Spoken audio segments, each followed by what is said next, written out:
We now continue our discussion on gases, and where we had left off previously, we had defined the gaseous state as different than the liquid and solid state, essentially because our gaseous state, the particles are separated from one another. And because of that, we devised a theory called kinetic molecular theory, which defined the behavior of gases from upon a particulate standpoint. Once we started working with gases and measurements involving gases, we found that there was a unit of measure that specifically involves gases most of the time, and those were units of pressure.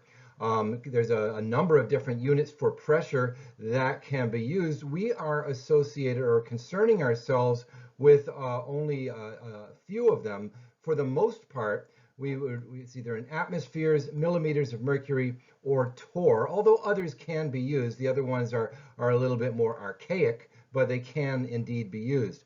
And we had finished up with talking about the four simple gas laws: Boyle's law, Charles' law, the combined gas law, and Avogadro's law.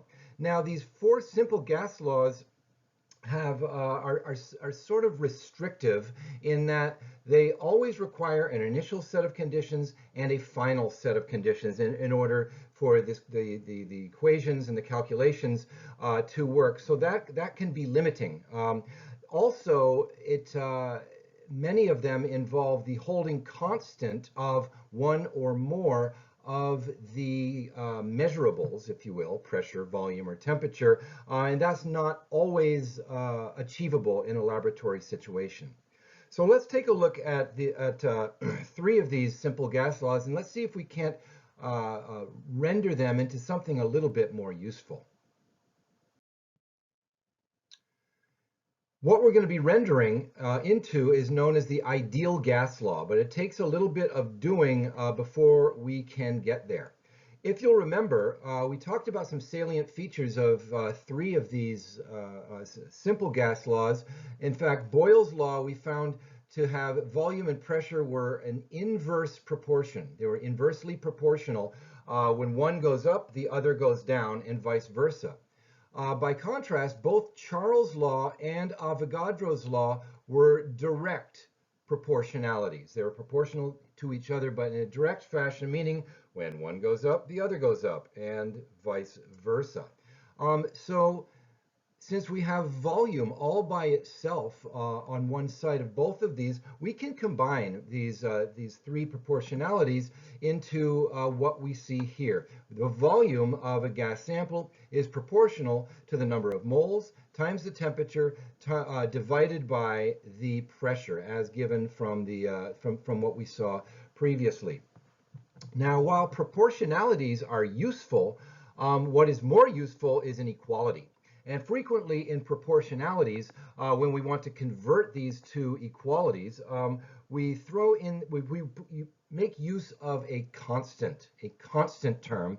And in this case, for the ideal gas law, the ideal gas constant, abbreviated as capital R, is added into the expression. So that will make the above an equality. And if we multiply both sides of this proportionality by P and put in this ideal gas constant, we end up with what might seem familiar to many of us: PV equals nRT. Pressure times volume equals N, the number of moles, times the gas constant, which is given here, always the same for our purposes, times the temperature. So what we have now, the ideal gas constant, similar to many other constants that we've seen before, has some really strange units of measure associated with it. Its units of measure are liters times atmospheres per mole per Kelvin, and that it initially looks strange. However, we're going to find that by having these very busy and weird units of measure for the ideal gas constant R, we are able to cancel out of units we don't want algebraically and end up with the units of measure that we do want. One thing I will say now within the ideal gas law, or a couple of things really, is here we have a gas law which is not dependent on an initial set of conditions and a final set of conditions. Remember, like in Boyle's law, P1V1 equals P2V2. We don't have to deal with that. There's no ones and twos in here. It's just readings, measurements of a single sample of a gas at a single time point without having to maneuver the others. So that is helpful. I will say, using this R constant for the ideal gas law, it keeps us, it limits us with respect to the units of measure we can use for pressure and volume and so on. Now, we already knew in any gas constant that the temperature must always be in kelvins. However, now volume for our purposes will always be given in liters. It must always be in liters, and the pressure must always be in atmospheres, in addition to the temperature always being in Kelvin. So that can be a little bit difficult to remember. However, all we have to look at the units of measure on the ideal gas constant, and it will tell you what units of measure. Liters for volume, atmospheres for pressure, kelvins for what temperature we're going to be using. So ultimately, when in doubt, consult the units of measure on the ideal gas constant. So let's summarize. The ideal gas law ties together all of our three measurables, volume, temperature, and pressure, as well as the molar amount, together into one equation. That molar amount, I would mention, is extra special because it is an immeasurable. We cannot directly measure moles. We must infer the number of moles of a sample of a gas through calculation. The ideal gas law differs from the simple gas laws because it precludes the need for an initial and final observation. As we saw in the simple gas laws, that can be limiting. And it combines the proportionality of Boyle's law, Charles' law, and Avogadro's law into one expression. And when we add in the ideal gas constant, that of R, that proportionality now becomes an equality. So let's look at the word ideal in the ideal gas law. What makes a gas ideal, or a sample of a gas ideal? Well, we have to have what are called ideal conditions. In ideal conditions for a sample of a gas means that on a particulate level, there are no interactions between those particles, or attractive interactions. And indeed, when two particles get close enough to one another, there is always attractive interactions between them. We're going to see that in a future unit of study. But how do you minimize this? How do we minimize attractive interactions between gas particles? Because if we had non-ideal conditions, would mean that we do have attractive interactions between the particles, and then the equality of the ideal gas law would then break down, and we couldn't use it. Overall, ideal conditions are measured at high temperature, so we have to have a high temperature, and low pressure. So why is that? High temperature. As we know, at a higher temperature, particles move faster. In the case of a gas, they're moving randomly all about, and if they're moving faster, they're less likely to interact if they should pass one another at somewhat of a close distance. The faster they're going, the less they're going to interact with one another. The alternative to that is if they're going very slowly, they would have a chance to interact as they pass one another, so that would be at a lower temperature. So high temperature is what we're aiming for ideal gas conditions. Secondly, a low pressure, lower pressure. So we have high temperature, and why low pressure? Well, in a given volume of space, a lower pressure means less particles, and as such, a greater average distance between the particles. They're further away from one another. At a higher pressure in a given volume of space, those particles of the gas will be closer together and thus more apt to have attractive interactions between them. So here we see up in the upper right-hand corner our ideal conditions where these gas particles are just zipping around at high temperature and low pressure. If we were to now put this under non-ideal conditions, increase the pressure and lower the temperature, meaning the average particle speed of the gas are now lowered and the particles are more closer together, then we get these bothersome intermolecular interactions, these attractive interactions, and that will immediately remove the equality of the ideal gas law, and we'll be unable to use it. So let's look at some examples. How about this one? Calculate the volume occupied by 0.845 moles of nitrogen gas at a pressure of 1.37 atmospheres and a temperature of 315 kelvins. Assume ideal conditions. Anytime you're going to, at least for me, see a problem that needs to be addressed by the ideal gas law, you'll always see assume ideal conditions on there. It's sort of a code for that. So this sets us up at an advantage already. Assume ideal conditions. Now, let's notice, first of all, if we look at the measurables, temperature is already in kelvins, pressure is already in atmospheres, and so we don't have to do any conversions to the correct units of measure. So let's see how this is going to be set up. Here's our ideal gas law, and we're looking for what's the volume. That's V. It's going to be in liters. So that we're going to have to rearrange this so that volume is all by itself on one side of the equation, leaving nRT over P on the other side. And now it's just about plugging in numbers. We've got the number of moles. We know what R is, temperature and pressure, and we just put them together into the ideal gas law. This is not dimensional analysis. This is plug and chug. And once we do that, we can come out with the proper volume of 16.0 liters. Again, we can notice that these really strange units of measure on the ideal gas constant, one of their main uses is to cancel out of the units of measure that you don't want into unit of measures that you do want. So moles here cancels with moles, kelvins cancels with kelvins, atmospheres cancels with atmospheres, and we're left with liters is the only thing left. And as it should be, this is in volume is what we're asking for in liters as well. Let's look at another one.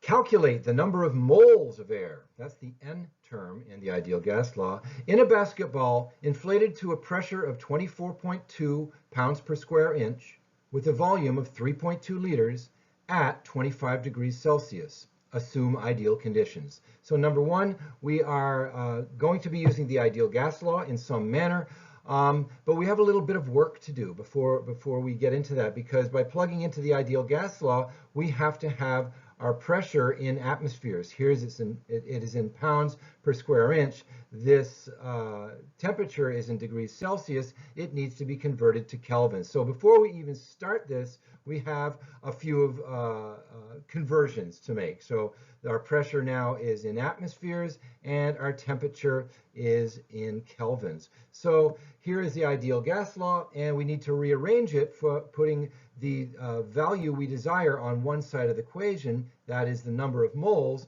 and that gives us N, which is the number of moles, equals PV over RT.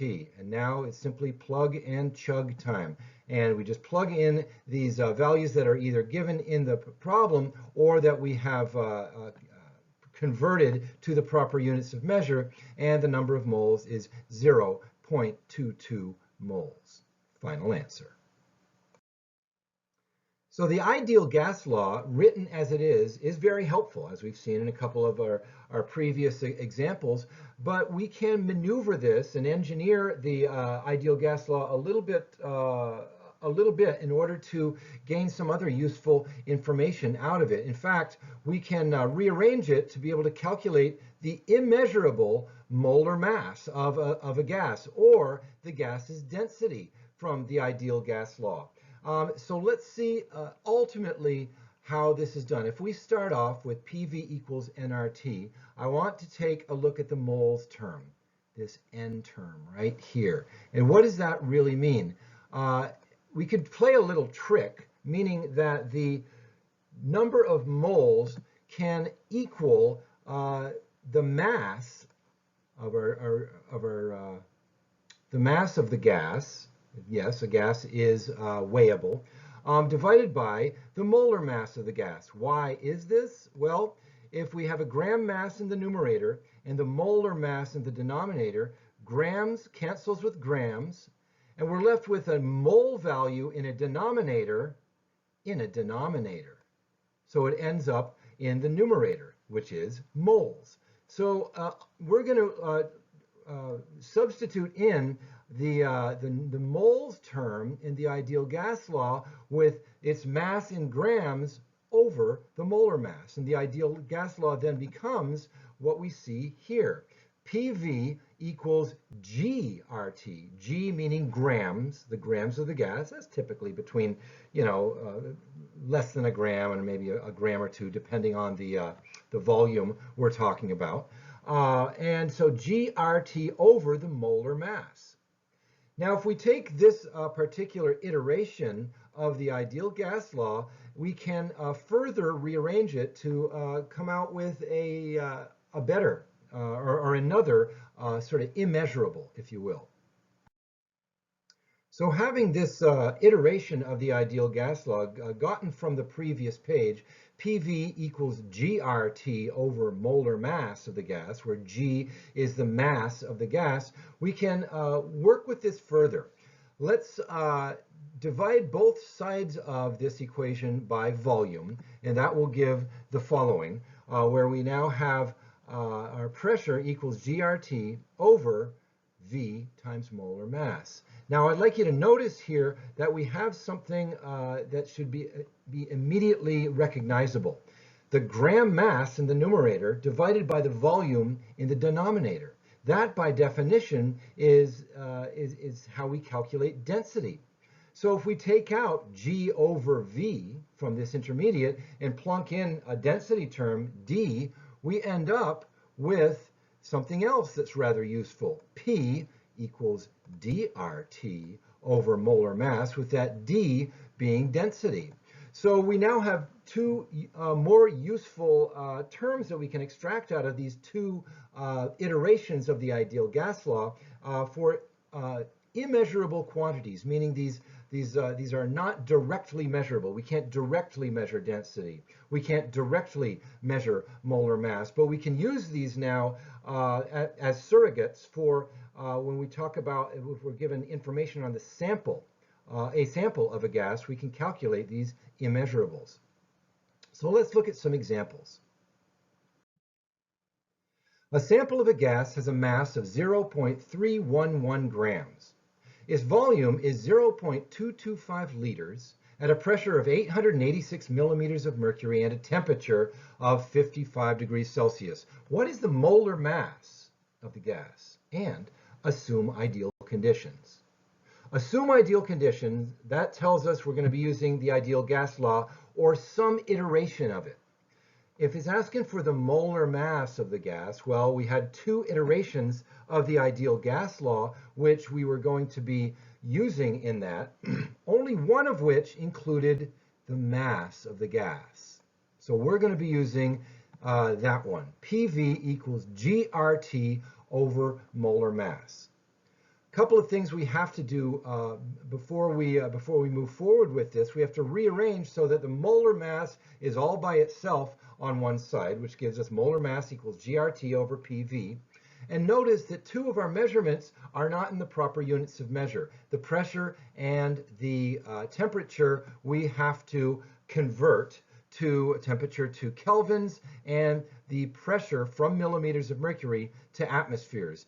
In this case, in the case of the pressure, using dimensional analysis with a per expression. So now that we have our proper units of measure for temperature and pressure, we just plug numbers in to this value right here, literally. And the molar mass ends up being the numbers we see here, which are either directly given to us or we had to find through a conversion process, and we just plunk the numbers into the calculator at this point, and it ends up, the molar mass of this gas ends up being 31.8 grams per mole.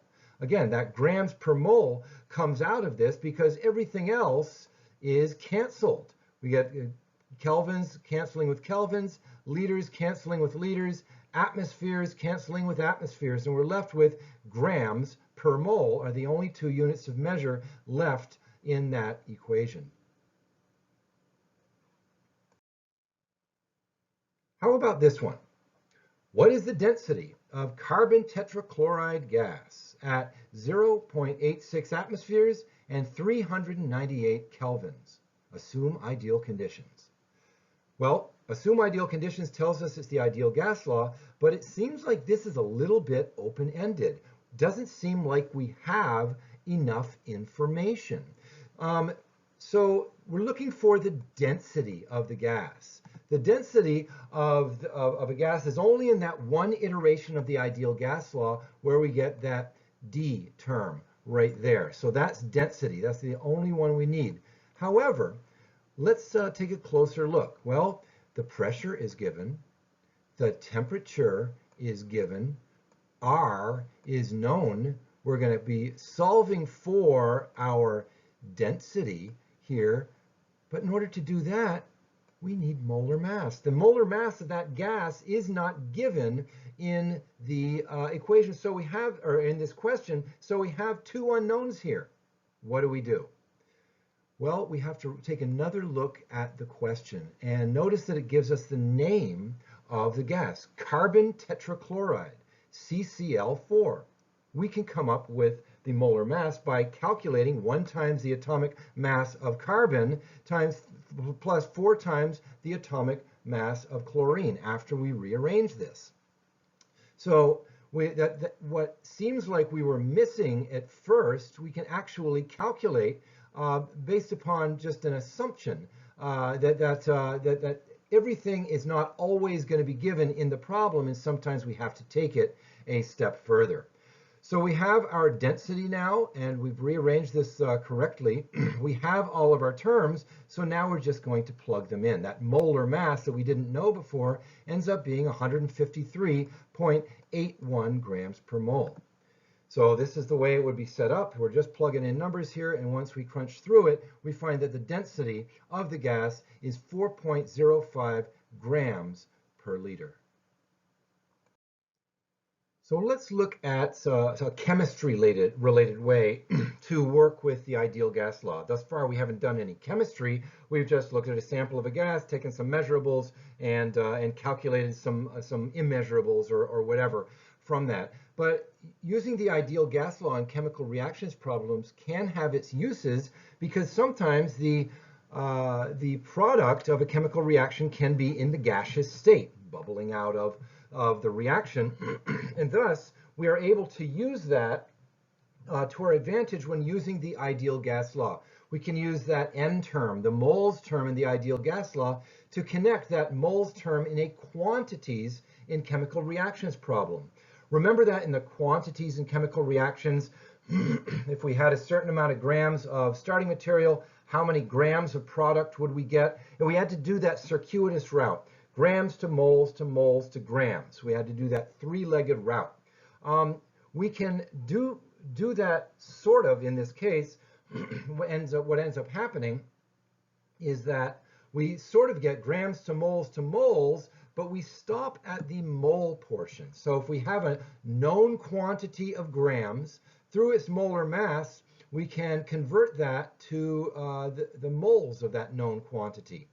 Then, given a balanced equation, just like we did before, we can convert that to the moles of our unknown quantity in that reaction. In this case, it would be the gas. And we would ultimately stop there because all the way through this, we've been doing 2 of our usual three-legged steps in our journey that we normally do in dimensional analysis. We would stop at moles of a gas. And the reason for that is that moles of a gas is that N term in the ideal gas law. And then we go from moles of the gas to liters of it. That's the volume of that gas produced in the reaction using the ideal gas law. So to summarize, we carry out 2 legs of the three-legged journey and arrive at moles, and then we'll plug that value into the ideal gas law, sort of a 2-step process. So let's see how that ultimately works. Here we have 2KClO3 goes to 2KCl plus 3O2. Now notice, here we have oxygen as a product. Oxygen is a gas at room temperature, so we're going to keep that in the back of our minds as we continue. How many liters of oxygen gas form when 294 grams of KClO3 completely react? And look at this, it says assume ideal conditions. And we get a pressure and a temperature. So all that tells us at some point in this problem, we're going to be plugging into the ideal gas law. But since we're given a balanced equation and we're given a starting amount, we have to start this using a dimensional analysis with what do we have, what do we want, how are we going to get there? What do we have? Well, 294 grams of KClO3. That's the number that's given to us. What do we want? Well, in this case, we said we were going to look for the number of moles of that gas, that N term, and then plug it into the ideal gas law. So we're looking for moles of oxygen. And how are we going to get there? Our three-legged journey normally for these quantities problems is now brought down to a two-legged journey. We're only doing two of them. Grams of KClO3 can be converted to moles of KClO3 using its molar mass, which we can very easily calculate using a periodic table in our calculator. That moles of KClO3 can be then converted to moles of O2 using the coefficients in front of the components of the chemical equation. That's a 2 to 3, or rather 3 moles of oxygen to 2 moles of KClO3. Seeing that now we're in moles of O2, which is exactly what we want, we carry out that calculation and we end up with 3.60 moles of oxygen. This is the N term in the ideal gas law, and it is one that we are going to be using by plugging into the ideal gas law. First thing we have to do here, we notice that if we're going into the ideal gas law, we have to convert this millimeters of mercury pressure into atmospheres, which we know we have to do using a simple conversion, dimensional analysis. And then we're ready to go. We're ready to plunk all of these numbers into the ideal gas law, which we will rearrange to put volume all on one side, V equals nRT over P, and plug those numbers in. Most importantly, that N term, the number of moles in there, is what we got out of our dimensional analysis to start, where we stopped with the number of moles of that gas, that ideal gas, oxygen, because it says assuming ideal conditions, and we plug in the rest of the numbers and carry this out on our calculator and end up with 90.7 liters of oxygen gas theoretically produced from 294 grams of KClO3. So we can find a way of simplifying the ideal gas law just a little bit. And that is if we are carrying out our experiments at what is considered standard temperature and pressure, or STP. Now, frequently, scientists that work with gases a lot in order that they can compare and contrast their research work properly, agree to carry out their experiments, which are using the ideal gas law, at, again, an agreed upon standard for temperature and pressure. And so it's not really, the research in the area is really not all over the map, but really has sort of a standard by which that is done. Standard temperature and pressure standard temperature is 273 kelvins. Standard pressure is 1 atmosphere. So when we start looking at the ideal gas law, these numbers will actually be constant in that ideal gas law. So that we can say that at STP, or standard temperature and pressure, 1 mole of an ideal gas occupies exactly 22.4 liters of space. And if we solve for liters in the ideal gas law by plugging in 1 mole for N and standard temperature and pressure, we will find that what comes out of this is indeed 22.4 liters. So 1 mole of a gas occupies 22.4 liters. So This takes the ideal gas law in all its complexity and distills it down really to simply a per expression. Because of this, we know that our 1 mole of an ideal gas occupies always 22.4 liters. Here it is. That's the doorway. A doorway as a per expression, and we're able to use now the ideal gas law distilled down to simply a per expression of 1 mole per 22.4 liters. Let's see how this might be carried out in an example. So consider the following reaction equation. So here's how we can use the ideal gas law at STP in a chemical reaction. So we're considering the following reaction equation. 2H2 plus O2 goes to 2H2O. Fair enough. So it's a very simple one, maybe one we're a little bit, an example we're somewhat familiar with. And the question, how many grams of water when 1.24 liters of hydrogen gas at STP, that's going to be important, completely reacts with O2? Okay. Assume ideal conditions, meaning the ideal gas law is in play here. However, we have extra information. STP. That brings the ideal gas law itself down to a per expression, which we will use in this now dimensional analysis. So, dimensional analysis, what do we have? We have 1.24 liters of H2. What do we want? Well, what does the question ask? How many grams of water are produced? And how are we going to get there? Well, let's take a look. We have liters of hydrogen.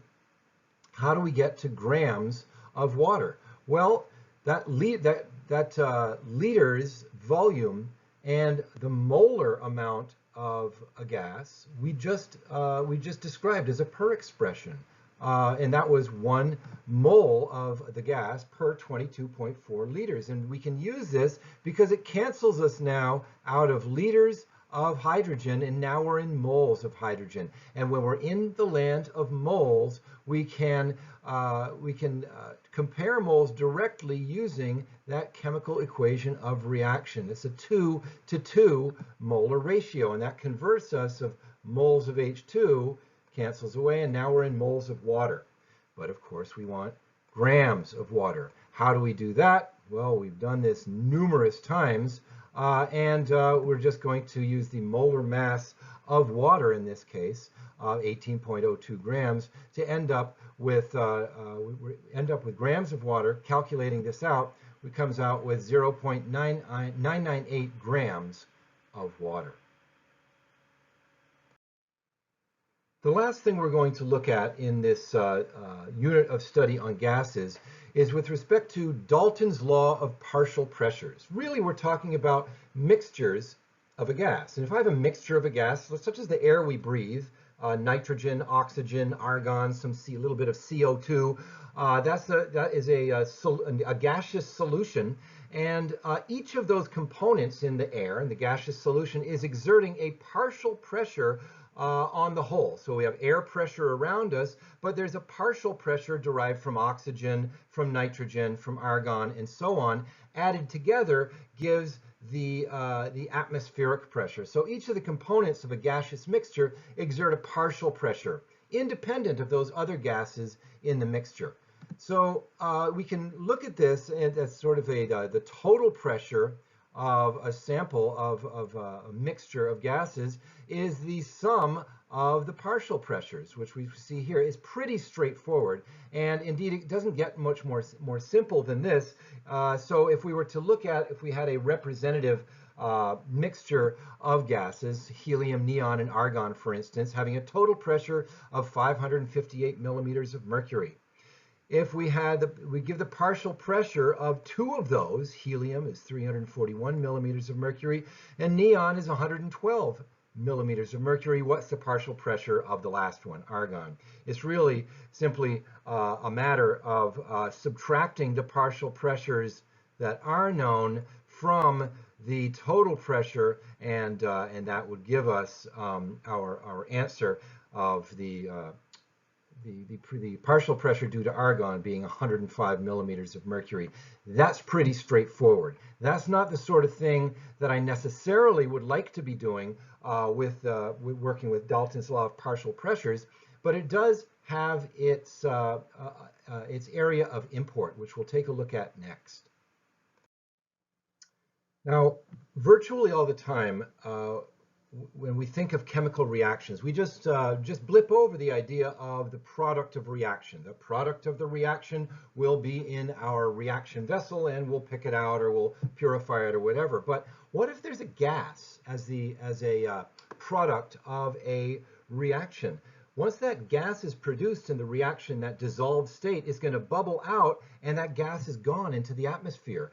So we have to devise some specialty conditions in order to collect that gas, if we want to, if that is part of a product profile that we want to collect. So we collect it typically over water. What we see here is an example of, in this particular example, metallic zinc in hydrochloric acid produces hydrogen gas. So what if we wanted to collect that gas? We can pipe that gas as it's produced through a series of piping and into the end of an upside down container suspended in water, so that this whole bell in here would be filled with water, first of all, and any gas which is produced by the reaction is now collected inside there. So we are able to collect that gas. They call it over water because down here is water, and that gas is indeed over water. So once we collect this sample of a gas, then we can take measure its temperature, its pressure, its volume, and work out the number of moles of the gas, if that's what we want, using the ideal gas law. However, this water enclosed system will always ensure that some water vapor is dissolved in the collected gas. It's always in there, and as such there will be a partial pressure of water vapor contained within that gas. So we couldn't measure the pressure of this gas being collected if there were a pressure gauge attached to it, and that total pressure is not the actual pressure of the gas. It is a measure of the total pressure of the mixture of gases, the desired gas plus dissolved water vapor.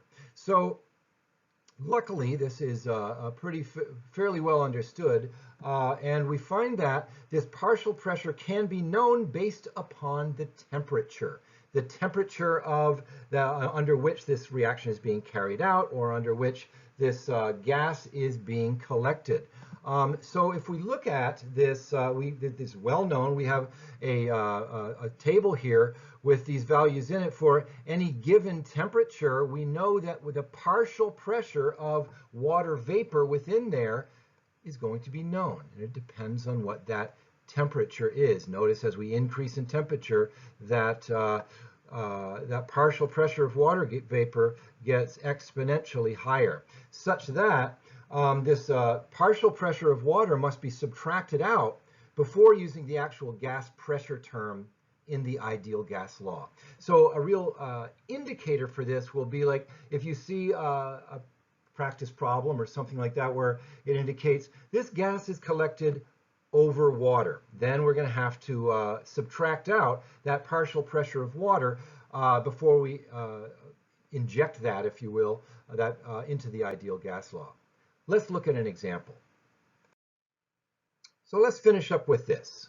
A 5.67 liter sample of carbon dioxide gas is collected over water at 50 degrees Celsius and 751 millimeters of mercury. It is assumed there is a chemical reaction going on, and part of the product profile of that chemical reaction is carbon dioxide gas, and it is being collected over water. So that over water cryptic term has meaning. Ultimately, and this temperature now has meaning as well, because that means that at 50 degrees there is a certain partial pressure of water vapor collected with that carbon dioxide gas. We're given a total pressure here, but we have to subtract out the partial pressure of the gas at 50 degrees Celsius, which is ultimately given on the graph. So we will be using that at some point. So assume ideal conditions, it says. So that tells us the ideal gas law is in play, and because of this, we have to be able to convert our degrees Celsius temperature into kelvins, and the millimeters of mercury pressure into atmospheres eventually. Now let's look at what we're doing here. If we look down at the pressure, we had 751 millimeters of mercury as given in the problem, but we have to first subtract out that 92.5 millimeters of mercury, which accounts for the partial pressure of the water, to give us 658.5 millimeters of mercury pressure. That one in itself is going to have to be converted to atmospheres because we are going to be using the ideal gas law. So if we do that, using dimensional analysis, we can convert that to atmospheres, and that we have that pressure in atmospheres here. We have temperature now in Kelvin, and then we can put together our ideal gas law. How many moles of gas are wanted? Well, we rearrange the ideal gas law. N equals now PV over RT. And since we carried out this all-important step of getting the pressure of just the gas, not just the partial pressure attributed to the CO2 gas, subtracting out the partial pressure from the water that was in there, we were then able to make an accurate conversion to the proper pressure in atmospheres. So we're going to plug that into the ideal gas law, and we come up with what we see here, and then we plug this into our calculator, and we come up with 0.19 moles of our carbon dioxide. Full stop.